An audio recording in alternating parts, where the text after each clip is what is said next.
Fourth one, exclamatory sentences. Exclamatory sentences म्हणजे उद्गारवाचक वाक्य. Exclamatory sentences usually begin with what or how. Exclamatory sentence म्हणजेच उद्गारवाचक वाक्यांची सुरुवात ही what किंवा how याने होते.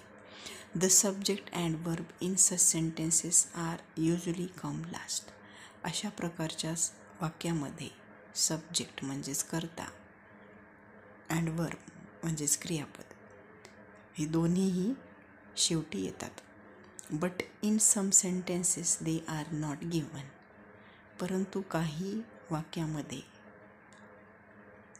सब्जेक्ट अँड वर्ब म्हणजेच कर्ता आणि क्रियापद दिले जात नाही. That is they are invisible. म्हणजेच ते कसे असतात, न दिसणारे असतात.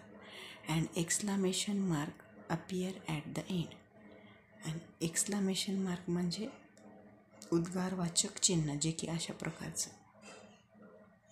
उद्गारवाचक चिन्ह हे वाक्याच्या शेवटी दिलं जातं. एक्झाम्पल पाहूया. Example first, how kind you are. Second, what a popular doctor she was. Third, what a surprise. These are the exclamatory sentences. In third number sentence, the subject and verb are missing.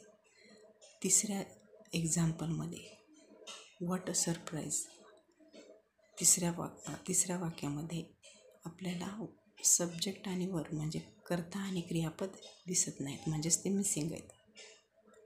म्हणजेच इथं काय, what a surprise it is or it was should be considered.